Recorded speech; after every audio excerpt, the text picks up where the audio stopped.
Hey guys, welcome back to Kranti English YouTube channel. My name is Iqbal Ahmad.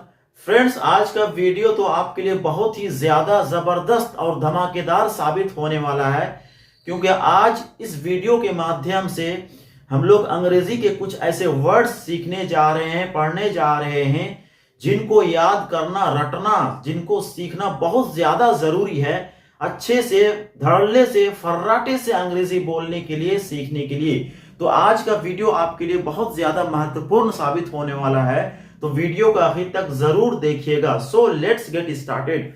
तो आज का जो पहला वर्ड है वो स्नैजी। ये अगर आप पार्ट्स ऑफ स्पीच की बात करेंगे तो ये उसमें से एडजेक्टिव यानी विशेषण है। इसका मतलब होता है अत्यधिक आकर्षक। आप स्नैजी एडजेक्टिव है, आप इससे एडवर्ब भी बना सकते हैं, एडवर्ब भी फॉर्म कर सकते हैं। आपको क्या करना है, वाई को आई में चेंज करना है और एल वाई लगा देना है, तो हो जाएगा एडवर्ब स्नैजिली, है ना। स्नैजी का मतलब क्या होता है, अत्यधिक आकर्षक। हमने एग्जांपल दे रखा है, she is wearing snazzy shoes. She's ये शॉर्ट फॉर्म है, शी इज का शॉर्ट फॉर्म बोलिए चाहे कॉन्ट्रैक्टेड फॉर्म बोलिए, बात एक ही है ना। शी इज वेयरिंग, या आप बोल सकते हैं she is wearing snazzy shoes, मतलब उन्होंने जो जूते पहन रखे वो बहुत ज्यादा आकर्षक, मतलब बहुत ज्यादा अट्रैक्टिव है, मॉडर्न है। अगला वर्ड है कैजुअल। कैजुअल ये भी एडजेक्टिव है, आप इसका भी एडवर्ब बना सकते हैं कैजुअली। क्या हो जाए, कैजुअली, एल को डबल करना और वाई लगा देना, कैजुअली। इसका मतलब होता है अनौपचारिक, लापरवाह, अल्पकालीन। जब आप कहीं मॉल जाते हैं शॉपिंग करने के लिए तो एक सेक्शन होता है जहां कैजुअल लिखा होता है, वहां कैजुअल। कैजुअल का मतलब वो कपड़े जो आप फॉर्मल जगह में आप नहीं पहन सकते, जो फॉर्मल एक ओकेजन होता है वहां आप नहीं पहन सकते, जैसे कहीं मीटिंग है या फिर कॉन्फ्रेंस है जहां अच्छे अच्छे बड़े बड़े लोग आते हैं, तो वहां जो कैजुअल क्लॉथ्स है तो वो नहीं पहने जाते हैं। उन जगहों से हटकर आप घूमने जा रहे हैं, टहलने जा रहे हैं, सो रहे हैं, तो उस समय आप कैजुअल कपड़े पहनते हैं, है ना। तो कैजुअल का मतलब अनौपचारिक, लापरवाह, अल्पकालीन। हमने एग्जांपल दे रखा है, Rekha likes casual clothes very much, मतलब रेखा क्या करती है, जो कैजुअल क्लॉथ्स होते हैं, अनौपचारिक जो कपड़े होते हैं उनको बहुत ज्यादा पसंद करती है। अगला वर्ड है माइंड ब्लोइंग। माइंड ब्लोइंग ये भी अगर आप पार्ट्स ऑफ स्पीच की बात करेंगे तो ये क्या है, ये भी एडजेक्टिव है, विशेषण है। इसका मतलब होता है जबरदस्त, एकदम गजब का, जबरदस्त, है ना, बहुत अच्छा। हमने एग्जांपल दे रखा है, your performance was really mind blowing, मतलब तुम्हारा या फिर आपका जो परफॉर्मेंस था वो सच में बहुत जबरदस्त था, बहुत अच्छा था वो। नेक्स्ट होता है इमेंस। ये भी एडजेक्टिव है, आप इसका एडवर्ब बना सकते हैं इमेंसली, है ना। आप इसका एडवर्ब बना सकते हैं यानी क्रिया विशेषण बना सकते हैं इमेंसली। इमेंस का मतलब होता है अत्यधिक या विशाल, बहुत ज्यादा या बहुत बड़ा, कोई भी चीज, है ना। विशाल आप बोलेंगे, विशाल सफलता, है ना। अत्यधिक एक तरीके से अत्यधिक आप बोल सकते हैं वो बढ़ा देना, प्राइस बढ़ा देना, कोई भी चीज जो अत्यधिक, बहुत विशाल, है ना, उसको हम क्या बोलेंगे इंग्लिश में, इमेंस बोलेंगे, इमेंस बोलेंगे। हमने एग्जांपल दे रखा है, I spent an immense amount of time there, मतलब हमने वहां एक बहुत अच्छा खासा हमने वहां समय बिताया वहां। नेक्स्ट वर्ड है प्रोसीडिंग्स। प्रोसीडिंग्स का मतलब क्या होता है, कार्रवाई। हम लोग बोलते हैं ना भैया, कार्रवाई शुरू हुई कि नहीं हुई, कार्रवाई, इसको बोलते हैं कार्रवाई। यहां आप ध्यान रखना, आप यहां से एस नहीं हटा सकते हैं, एस हटाएंगे तो गड़बड़ हो जाएगा। प्रोसीडिंग्स, एस लगा रहेगा ये। इसका मतलब क्या था, कार्रवाई। एग्जांपल दे रखा है, Rahul is facing criminal proceedings for kidnapping, मतलब राहुल ने जो किडनैपिंग किया था उसके लिए उन क्रिमिनल कार्रवाई उनके ऊपर की जा रही है। नेक्स्ट वर्ड है ग्रीमेस। ग्रीमेस में क्या होता है, मुंह बनाना। आप कभी भी आपको कोई तकलीफ पहुंचे या किसी ने कुछ कहा, आपने कुछ सुना जो आपको बुरा लगे, तो हम लोग का मुंह नहीं बन जाता है एकदम, मुंह थोड़ा हम लोग टेढ़ा करते हैं, बनाते हैं मुंह को, तो उसको बोलते हैं ग्रीमेस। ये अगर आप पार्ट्स ऑफ स्पीच की बात करेंगे तो उसमें से क्या वर्ब है, क्रिया है ये, ग्रीमेस। एग्जांपल हमने दे रखा है, ही ग्रीमेस्ड विद पेन, मतलब दर्द की वजह से उनका मुंह बन गया, मतलब उनका जो एक्सप्रेशन था चेहरे का वो अच्छा नहीं था, मुंह उन्होंने बना लिया दर्द की वजह से। अगला वर्ड है glance around. Glance around means क्या होता है, चारों ओर नजर डालना।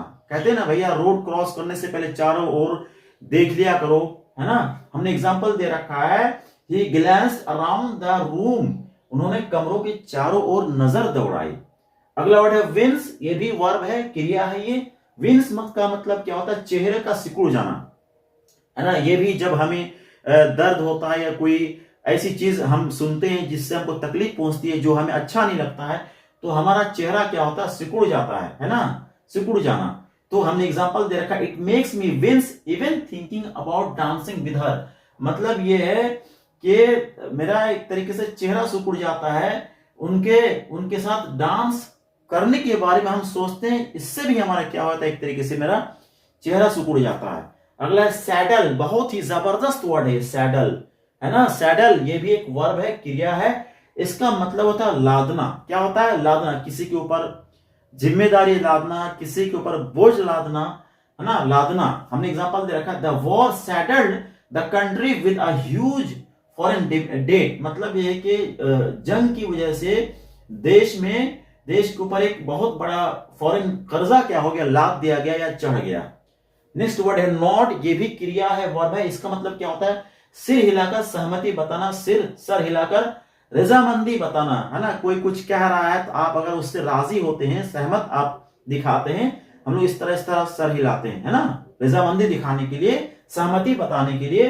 एग्जाम्पल दे रखा, दे नॉडेड इन एग्रीमेंट, मतलब उन्होंने सहमति से अपना सर उन लोगों ने हिलाया। अगला वर्ड है सोबर, ये एडजेक्टिव है, विशेषण है ये। इसका मतलब जो नशे में ना हो या कोई सिचुएशन जो गंभीर हो, कोई आदमी शांत हो, है ना। एग्जांपल दे रखा है, आई एम कंप्लीटली सोबर, मतलब मैं बगैर नशे के हूं, मैं बिल्कुल भैया मुझसे मुक्त हूं, है ना, मैं बिल्कुल नशा मुक्त हूं, मैं एकदम नशे में नहीं हूं। नेक्स्ट वर्ड है गुड हार्टेड, ये एडजेक्टिव है, विशेषण है। आप इसका एडवर्ब बना सकते हैं गुड हार्टेडली। क्या बना सकते हैं, गुड हार्टेडली।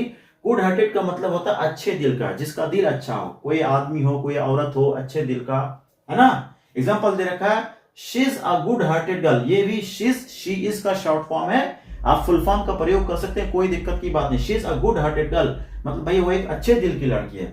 अगला वर्ड है कंसेक्यूटिवली, है ना। कंसेक्यूटिवली का मतलब होता है लगातार, कॉन्टिन्यूअसली, लगातार आप कोई चीज कर रहे हैं, है ना, उसको अंजाम दे रहे हैं। एग्जाम्पल, इसका एडजेक्टिव होता है कंसेक्यूटिव। एडजेक्टिव क्या होता है, एडजेक्टिव कंसेक्यूटिव। हमने एग्जाम्पल दे रखा, I won the first prize for several years consecutively, मतलब ये कि हमने जो पहला प्राइज था वो लगातार मैंने कई साल तक मैं जीतता रहा।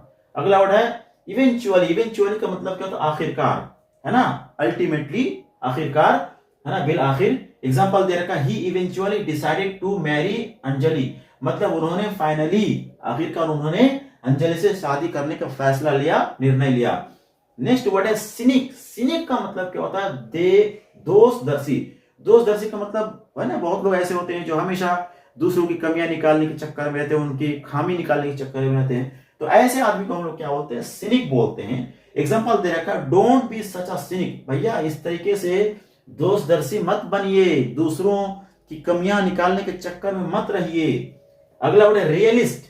रियलिस्ट मीन्स क्या होता है, वास्तववादी। वास्तववादी का मतलब क्या होता है, जो इंसान हकीकत को कबूल करता हो। अगर कोई सिचुएशन है ना, तो सिचुएशन को कबूल करना, जो चैलेंजेस हैं उनको कबूल करना, उसी को बोलते हैं, है ना, वास्तववादी। एग्जांपल हमने दे रखा है, realist would agree with these criticism, मतलब ये कि जो भैया वास्तववादी होगा, है ना, वो क्या करेगा, ये जो क्रिटिसिज्म है इनको क्या करेगा, वो मानेगा, स्वीकार करेगा। अगला वर्ड है कॉन्स्टेंटली, इसका भी मतलब क्या होता है, लगातार, कॉन्टिन्यूअसली इसका मतलब, है ना, लगातार। इसका एडजेक्टिव होता है कांस्टेंट, इसका जो विशेषण होता है वो क्या, तो कांस्टेंट। ये कॉन्स्टेंटली एल-वाई लाके इसको एडवर्ब बना दिया गया, क्रिया विशेषण बना दिया गया है। इसका मतलब होता है लगातार। जैसे बोलेंगे the situation is constantly changing, मतलब जो स्थिति है वो लगातार क्या हो रही है, बदल रही है, उसमें परिवर्तन हो रहा है। अगला वर्ड है इंगेज। इंगेज के कई मतलब होते हैं, एक तो होता है व्यस्त, है ना, बोलेंगे फोन इंगेज जा रहा है, मतलब फोन व्यस्त जा रहा है, तो किसी ने बोला भाई क्या कर रहा है, आई एम इंगेज नाउ, मैं बिजी हूं। एक मीनिंग ये होती है विवाह हेतु वचनबद्ध, वचनबद्ध है ना, कहते हैं उसका एंगेजमेंट हो गया है ना। एग्जांपल हमने दे रखा, we are engaged to be married in April, हम लोग मतलब के अप्रैल में हम लोग की शादी होने वाली है और इसके लिए हम लोग का एंगेजमेंट हो चुका है। आखिरी वर्ड है एसेस, ये वर्ब है, क्रिया है। अगर आप पार्ट्स ऑफ स्पीच की बात करेंगे तो उसमें से ये वर्ब यानी क्रिया की श्रेणी में ये वर्ड आता है। इसका मतलब होता है आंकना।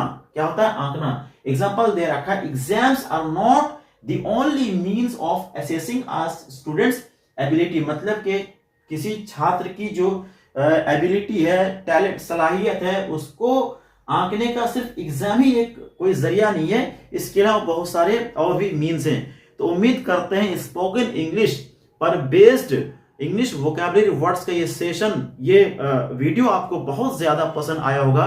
वीडियो अगर पसंद आया तो प्लीज लाइक और शेयर जरूर करिएगा। Thank you very much, good bye.